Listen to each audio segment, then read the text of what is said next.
자, 나라를 되찾으려는 다양한 노력을 알아봅시다 라는 주제로 이번 시간 시작할 건데요. 지금 새벽에 찍느라고 또 목소리가 안 좋은 것 같습니다. 이해해 주세요. 16차십니다. 16번째 시간이고 우리 교과서는 129쪽에서 132쪽입니다. 일본의 대한제국, 그러니까 조선이죠.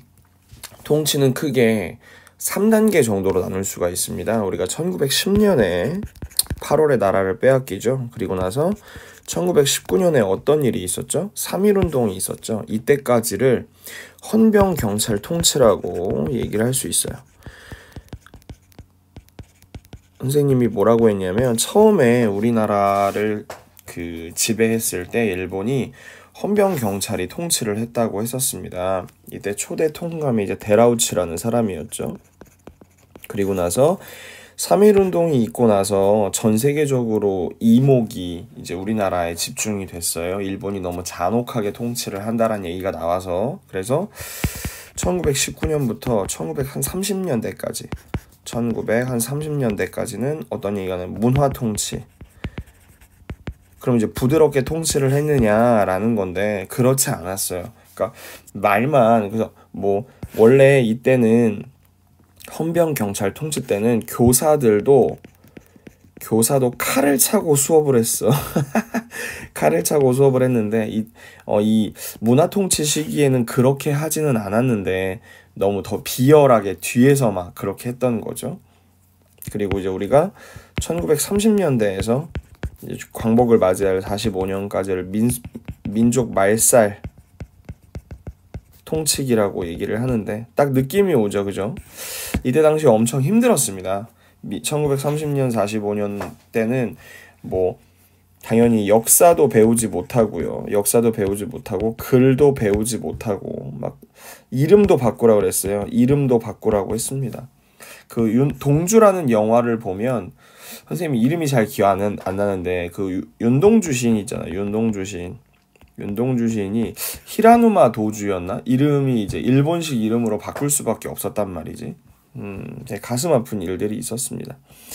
문화통치는 조금 생략을 한 것 같아요. 교과서에서는. 바로 3.1운동 임시정부 넘어와서 바로 이제 30년대로 넘어온 것 같은데 30년대 이후 우리나라 사람들은 우리말 대신 일본어를 수도로 강요됐습니다. 이걸 뭐라 하냐면 창씨개명이라고 합니다. 창씨개명. 이름을 강제로 바꾸라고 했던 거죠. 근데 창씨개명을 하지 않으면 원래 조선 사람 혜택도 없었지만 더욱더 아무것도 안 해줬어.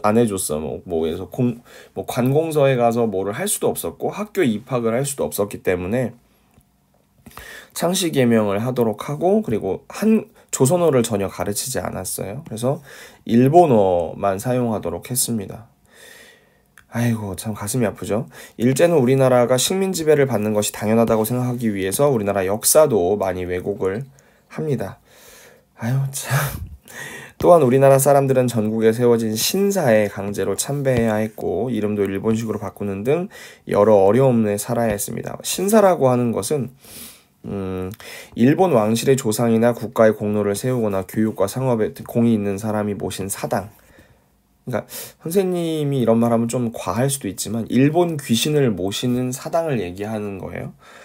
신사에 절을 한다는 것은 일제에 충성을 맹세한다는 것. 그러니까 이런 거죠, 이런 거. 신사참배. 그러니까 줄여서 이거를 신사참배라고 얘기를 합니다. 우리나라에 있진 않고 일본에 있었지만 여러분들이 꼭 기억해야 할 신사가 하나 있어요. 야스쿠니 신사라고 있는데 들어본 사람도 있을 거예요. 한번 야스쿠니 신사가 뭔지 한번 보도록 하겠습니다.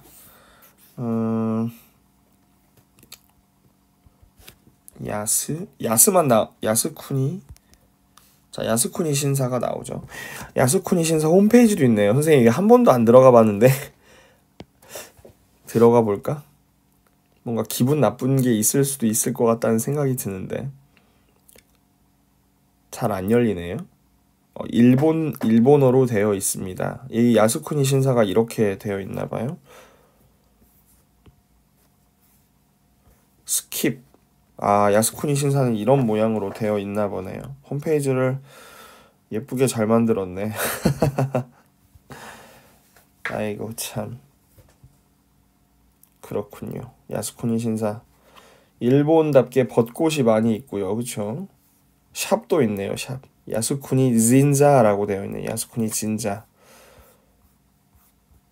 뭐 선생님이 일본어를 잘 모르니까 아, 야스쿠니 신사의 홈페이지가 이렇게 있었다. 가슴 아프네. 더 이상 보고 싶지 않기 때문에 넘어가겠습니다. 야스쿠니 신사가 어떤 건지 한번 보겠습니다. 일본이 벌인 주요 전쟁에서 숨진 246만 명의 신격화한 제사를 지낸다는 일본 최대 규모의 신사로 2차 세계대전 A급 전범들의 위패가 보관되어 있어 군국주의를 조장한다는 논란이 끊임없이 있는 곳입니다. 야스쿠니 신사고요. 야스쿠니 신사는 청일전쟁, 러인전쟁, 만주사변, 2차 세계대전 등 일본이 벌인 주요 전쟁에서 숨진 군인, 민간인 246만여 명의 위패를 보관해두고 신격화해서 제사를 지내고 있습니다. 딱 봐도 문제가 있을 만한 것이죠. 그쵸? 그래서 물론 우리나라 사람들이 야스쿠니 신사에 참배를 한 적은 없어요. 왜냐하면 야스쿠니 신사는 우리나라가 광복을 하고 나서 이 전범들이 그쪽에 묻힌 거기 때문이죠. 근데 야스쿠니 신사가 안타까운 이유는 뭐냐면 여기 묻혀있는 246만여 명 중에 조선인들도 있다는 사실이에요. 조선인들이 강제로 이제 30년대 넘어가면은 이제 징병이라고 하는 거죠. 강제로 군대에 끌려가서 죽임을 당한 사람들이 많이 있었어요. 그 사람들이 야스쿠니 신사에 합사를 당했다는 것이죠. 그래서 굉장히 좀 어떻게 생각하면 모욕적인 일이라고 얘기를 할 수가 있고요. 우리말을 쓰지 못하게 했다라고 얘기를 하죠. 여기 수업 보면 다 한자 일본어만 나와 있죠. 일본에서 또 우리가 식민 지배를 받는 것이 당연하다 뭐 이런 말을 하고 있죠. 이거를 반박하기 위해서 뭐 박은식 선생님이나 혹은 신채호 선생님께서 우리나라 역사를 많이 연구를 하셨고 우리 이름을 일본식 성과 이름으로 바꾸지 않았다고 차별합니다. 이걸 우리 창씨개명이라고 한다고 했습니다. 히라누마 도주 윤동주 시인의 창씨개명 이름이죠. 30년대 초반에 어떤 일이 있었는지 간단하게 설명을 해드리면 일본이 슬슬 미쳐가고 있어요. 이제 그 말이 적절할 것 같습니다. 혹시 이 수업을 일본인들이 듣는 사람은 없겠죠. 뭐 옛날 얘기니까 있는 그대로 받아들여 주셨으면 좋겠습니다. 1930년대 초반에 일본은 만주를 침략합니다. 만주를 침략해서 만주에 괴뢰국 이상한 만주국을 하나 세워요. 만주국을 하나 세웁니다. 만주국을 하나 세우고 그리고 이제 동남아시아를 점령하려고 준비를 합니다. 이제 왜냐면 지도를 잠깐 보면 지도를 잠깐 보면 일본은 이제 만주를 점령을 해요. 위쪽에 만주를 점령을 하고 여기 보면 이제 조선에서 만주를 점령을 해서 여기에 이제 나라를 하나 세워요. 이미 청일전쟁에서 승리한 일본은 청일전쟁이 1894년이잖아요. 중국을 국가로 인정하지 않아. 그래서 여기를 쳐들어가서 자기들 맘대로 나라를 세웁니다. 그리고 나서 동남아시아를 정복하기 시작하죠. 동남아시아를 정복하기 시작하는데 중국에도 당연히 군대가 있고 부딪힐 거 아니에요. 그래서 1937년에 중일전쟁이 발생을 합니다. 굉장히 큰 전쟁이었어요. 이때 당시에 죽은 사람이 1000만 명이 넘었다고 하니까 어마어마한 전쟁이라고 얘기를 할 수가 있겠죠. 이 동남아시아에서의 세력이 어마어마하게 강해져 있는 일본을 견제하기 위해서 미국을 비롯해서 강대국들이 일본한테 너 그렇게 살지 말라고 얘기를 하게 됩니다. 그래서 그 유명한 태평양 전쟁이 발생하게 되죠. 태평양 전쟁은 죄송합니다. 태평양 전쟁은 아주 간단해요. 일본이 미국을 쳤어요. 겁도 없지. 어떻게 됐냐면 지금 여기 이 섬들 말고 조금 옆으로 가다 보면은 좀 옆으로 이쪽으로 가면은 하와이란 섬이 있습니다. 하와이란 섬을 일본이 공격했어요. 쉬는 날 짱이지. 원래 전쟁을 하면 선전포고라는 걸 해야 돼요. 우리 너네랑 전쟁할 거야 이런 거를 해야 되는데 일본은 그런 매너가 없습니다. 그래서 중일 전쟁 때도 그렇고 러일 전쟁 때도 그렇고 태평양 전쟁 때도 그렇고 선전포고를 하지 않아요. 그냥 공격을 합니다. 이 중일 전쟁은 일본이 패망할 때까지 1945년까지 계속됩니다. 그리고 이 미국과의 전쟁이 벌어진 태평양 전쟁도 1945년까지 계속 이어지지요. 그러면서 태평양 전쟁을 벌인 이유는 간단히 말해서 이런 거예요. 만주에서 벌인 이제 중일 전쟁의 손실을 메꾸기 위해서 태평양 전쟁을 벌인 거예요. 좀 말도 안 되는 얘기인데 미국에서 전쟁에서 이길 거라고 생각을 했던 모양이야. 아마 일본은. 그래서 수많은 사람들을 보면 이제 일제는 1937년에 중국에서 전쟁을 일으켰습니다. 이걸 이제 중일전쟁이라고 하죠. 중일전쟁이라고 하는데 이후 우리나라 사람들은 무기공장에서 일하는 노동자가 되거나 아니면 전쟁군인으로 강제로 끌려가게 됩니다. 노동자 이걸 이제 우리가 이제 징병이라고 얘기할 수 있는데 여기서 또 일본의 되게 악행이 드러나는데 카미카제라고 하는 거를 좀 알 수 있는데 카미카제는 선생님이 한자를 잘 몰라서 이제 그냥 신풍이라고 얘기하시면 될 거예요. 이 신은 이제 진짜 갓을 얘기하는 거고 풍은 이제 바람을 얘기하는 거예요. 그래서 가미카제는 신의 바람이라는 뜻이에요. 이건 어디서 유래됐냐면 여러분 혹시 그 몽골 이 고려를 침입했을 때 기억하는지 모르겠지만 고려를 완전히 정복하고 나서 몽골이 일본 원정을 떠나요. 2번의 일본 원정을 떠나는데 실패하죠. 왜냐면 태풍이 불어서 그런데 그걸 보고 가미카제라고 이야기했어요. 가미카제라고 이야기를 했는데 그때 이후로 이제 가미카제 특공대라는 걸 만들어서 이게 뭐냐면 되게 좀 잔인한 건데 이게 비행기가 맞나? 비행기 안에 사람을 싣고서 이걸 아예 항공모함이잖아요. 배에 가서 박는 거예요, 직접. 그러니까 자폭 같은 거지. 그러니까 정말 어마어마한 전술이에요. 근데 이거를 하는 사람들도 대단하고 이 가미카제 특공대에 동원되었던 조선인들도 많았다는 거예요. 어떻게 나올라나? 가미카제 특공대라는 것은 한번 검색을 해볼게요. 카미카제라고 나오나요? 카미카제의 뜻. 여기 나오네요. 2차 세계대전 때 폭탄이 장착된 비행기를 몰고 자살 공격을 한 일본군 특공대입니다. 이건 정말 대단하죠. 카미는 신, 그리고 카제는 바람이란 뜻으로 신이 일으킨 바람이란 뜻이죠. 2차 대전이 끝날 무렵 일본군이 점령하고 있던 필리핀에 연합군이 상륙하자 일본군은 연합군을 진군을 망대한 수단으로 가미카제 특공대를 편성해서 조종사들은 천황을 위해 죽는 것이 명예로운 일이라고 생각하고 연합군 한 대의 그 동체, 그러니까 배에 함께 부딪히는 무모한 공격. 1000명이 넘는 특공대원들이 가미카제 공격을 했다고 합니다. 하지만 이게 정말 어마어마한 성과를 보였던 거죠. 30척 이상의 연합군 군함과 350척이 넘는 전함이 피해를 보았다고 얘기를 하죠. 참 어마어마합니다. 그리고 선생님이 또 뭘 말해주고 싶냐면 군함도라는 걸 얘기해주고 싶은데 여러분 혹시 그 군함도라는 영화를 본 사람들이 있는지 모르겠는데 일본의 군함도라는 섬에 들어가서 이거는 이제 일본의 미쯔비시사에서 동원된 그런 거라고 얘기도 들었는데 여기에 이제 그 탄광 알아요? 탄광? 이런데 강제로 동원이 되어서 사람들이 끌려가는 거죠. 그래서 군함도 한번 검색을 해볼게요. 군함도 하면 영화가 나올 것 같은데 그죠? 영화가 나오지? 영화 말고 선생님은 뭘 보고 싶냐면 영화 말고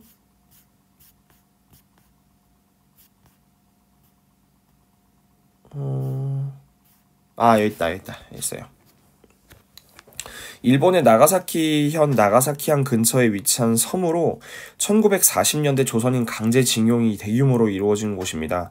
2015년 7월에 유네스코 역사유산이 등재되면서 역사 왜곡증에 논란을 맺었죠.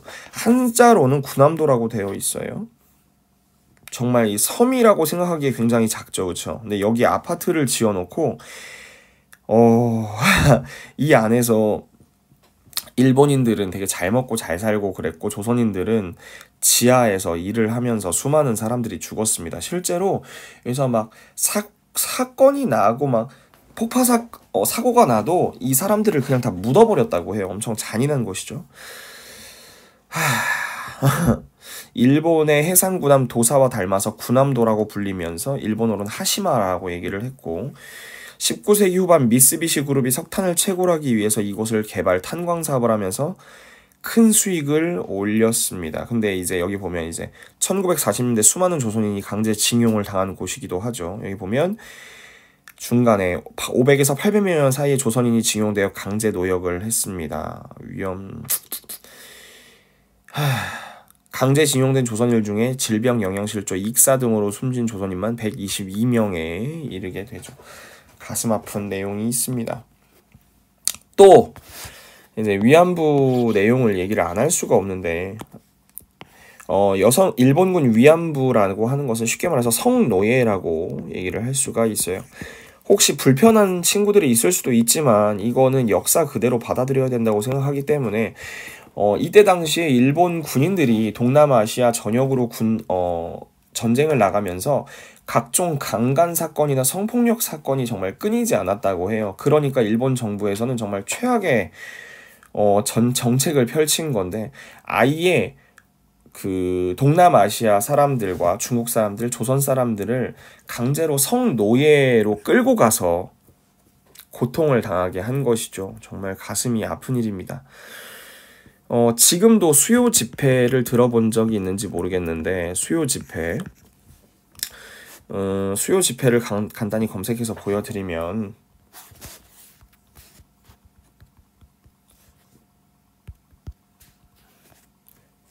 수요 집회라고 하는 것은 여기 나오죠. 일본군 위안부 조직에 대하여 일본 정부의 사과를 요구하는 한편 그 부당함을 규탄하기 위해 매주 수요일 날 열리는 정기 집회예요. 1992년에 시작을 했고요. 2011년에 1000회를 맞이했습니다. 지금은 1400회가 넘었다고 합니다. 많이 돌아가셨고요. 지금 생존하신 2017년 기준으로 38명이니까 지금은 더 많이 돌아가셨겠죠. 그렇죠? 너무나 가슴 아픈 이야기입니다. 여기 보면 1932년 2차 세계대전이 32년부터 45년까지 조직적으로 동원한 성노예를 일본군 위안부라고 얘기를 하고요. 여기 보면 현지 민간인을 상대로 일본 군인들의 강간 사건이 끊이지 않자 일본 군 지휘관들이 성노예를 부대별로 조직해서 데리고 다녔다고 얘기를 하죠.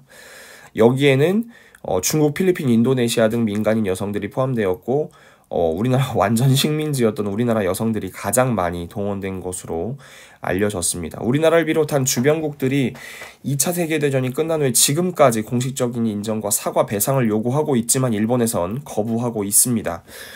하지만 정황상 이건 사실이었고 아직까지 그 할머니들이 살아 계시기 때문에 그런 것이죠. 수요 시위가 여기에 나와 있습니다. 일본군 위안부는 일본군이 침략 전쟁을 일으킨 이후 일본군과 일본 정부가 강제 동원해 지속적으로 성폭력과 인권 침해를 당한 여성을 가리키고요. 평화의 소녀상이라는 거 들어보셨을 거예요. 굉장히 슬퍼 보입니다. 선생님도 충청북도에 살고 있지만 음성군에서 본 적이 있어요. 1993년에 일부 인정하고 사과한 적이 있는데 이를 뒤집는 발언, 그 다음에 총리가 된 사람들이 이런 일이 없다라고 다시 얘기를 했거든요. 매주 수요일마다 일본 대사관에서 25년이 넘도록 시위를 계속하고 있습니다. 평화의 소녀상을 만들고 국내 여러 곳에 세운 것이죠. 그래서 여러분들이 그 노란 나비를 보신 적이 있다면 이런 사실이, 이런 집회랑 상관이 있다는 것을 여러분들이 꼭 알고 계셨으면 좋겠습니다. 가슴 아픈 일이 많이 있죠. 그렇죠? 일제가 강압적으로 식민 통치를 하는 중에도 독립운동가들은 우리 것을 지키기 위해서 다양한 노력을 기울였습니다. 신채호 선생님 기억해야 되고요. 우리 민족의 우수성을 알리고자 한국인들의 독립의지를 고취하고자 역사책을 많이 썼고, 또 조선어 학회라는 학회가 있습니다. 우리 글의 가치를 알리고자 사전을 편찬하였어요.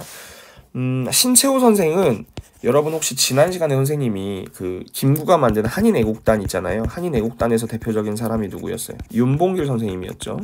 근데 한인애국단하고 비교될 만큼 무장 투쟁을 했던 단체가 하나 있었는데 하나 기억나나요? 의열단이란 단체였어요. 의열단. 김원봉 선생님이 만든 단체였는데 신채호 선생은 의열단 출신이었어요. 그만큼 약간 폭력적이고 공격적인 사람이었죠. 만해 한용운 선생하고 이육사 선생도 기억을 해야 되겠죠. 한용운 선생의 님의 침묵이라는 시를 아는지 모르겠는데 가슴 아프신데 혹시 님의 침묵 시가 여기 나와 있나요? 한번 찾아볼게요. 가슴 아픈 시입니다. 이것도 한용운의 님의 침묵이 검색 1순위네요. 시가 나왔습니다. 한번 간단히 읽어보죠. 님은 같습니다. 아, 사랑하는 나의 님은 같습니다. 푸른 산빛을 깨치고 단풍나무 숲을 향하여 난 작은 길을 걸어서 차마 떨치고 갔습니다. 황금의 꽃같이 굳고 빛나던 맹세는 차디찬 티끌이 되어 한숨의 미풍에 날려갔습니다. 날카로운 첫 키스의 추억은 나의 운명을 지침을 돌려놓고 뒷걸음쳐 사라졌습니다. 나의 향기로운 님의 말소리에 귀먹고 꽃다운 님의 얼굴에 눈멀었습니다. 사랑도 사람의 일이라 만날 때에 미리 떠날 것을 염려하고 경계하지 아니한 것은 아니지만 이별은 뜻밖의 일이 되고 놀란 가슴은 새로운 슬픔에 터집니다. 그러나 이별의 쓸데없는 눈물의 원천을 만들고 마는 것은 스스로 사랑을 깨치는 줄 아는 까닭에 걷잡을 수 없는 슬픔의 힘을 옮겨서 새 희망의 정수박이에 들이부었습니다. 우리는 만날 때에 떠날 것을 염려하는 것과 같이 떠날 때에 다시 만날 것을 믿습니다. 아, 님은 같지만은 나는 님을 보내지 아니하였습니다. 제 곡조를 못 이기는 사랑의 노래는 님의 침묵을 휩싸고 돕니다. 언뜻 봐서는 사랑하는 연인과의 헤어짐을 슬퍼하는 노래 같지만 나라가 우리 조선을 잃게 된 것을 슬퍼하는 시로 이해하셔도 될 것 같습니다. 마지막에 아 님은 같지만 나는 님을 보내지 아니하였습니다 라는 대목에서 만해 한용운 선생은 조선을 반드시 되찾을 것이라고 생각하는 그런 마음의 의지를 우리가 다시 한번 확인할 수 있는 대목인 것 같습니다. 이육사 선생님에 대한 얘기가 여기 나와 있습니다. 안동 분이신 것 같아요. 이육사라는 이름으로 유명한 이원록 선생님은 항일운동으로 17번이나 옥고를 치른 독립운동가이자 시인입니다. 처음을 감옥을 가게 되었을 때 죄수번호라고 하죠. 수인번호가 264번이었기 때문에 자신의 호를 육사라고 지었습니다. 그리고 이육사로 작품 활동을 했고요. 광야와 청포도라는 작품을 지어서 광복에 대한 의지를 드러냈으나 1944년에 감옥에서 숨지죠. 광야라는 시를 한번 보도록 하겠습니다. 고등학교 가면 다 배우는데 중학교 때 배우나? 선생님 기억이 안 나네요. 광야라고 치면 안 나요. 이육사 광야라고 해보겠습니다. 이육사 광야 시를 안 보여주나요? 되게 이게 저작권이 있나요? 여기 나오네요. 이육사의 광야라는 시입니다. 까마득한 날에 하늘이 처음 열리고 어디 닭 우는 소리 들렸으랴. 모든 산맥들이 바다를 연모에 휘달릴 때도 차마 이곳을 범하지 못하였으리라. 이곳이 조선입니다. 끊임없는 광음을 부지런한 계절이 피어선 지고 큰 강물이 비로소 길을 열었다. 지금 눈 내리고 매화 향기 홀로 아득하니 내 여기 가난한 노래에 씨를 뿌려라. 이 대목이 지금 눈 내린다는 얘기는 조선이 일본의 침략을 받았다는 얘기고 굉장히 슬픈 상황이란 얘기입니다. 다시 천고 뒤에 오랜 세월 뒤에죠. 백마 타고 오는 초인이 있어 이 광야에서 목 놓아 부르게 하리라. 백마 타고 오는 초인이란 얘기는 광복의 그날을 얘기하는 것이겠죠. 어메 깜짝 놀랐네. 네, 여러분들이 오늘 이게 요즘 강의들이 다 마찬가지죠. 어차피 독립을 위해서 우리나라에서 굉장히 힘들었던 내용들이 많기 때문에 선생님이 마냥 즐겁게 수업을 할 수 없다는 것 좀 이해를 해 주시고요. 다음 시간에 아마 독립이 될 거예요. 독립돼도 우리나라 상황은 그렇게 나아지지 않지만 아무튼 이번 시간 여기까지 마치겠습니다. 다음 시간에 다시 만날게요. 안녕.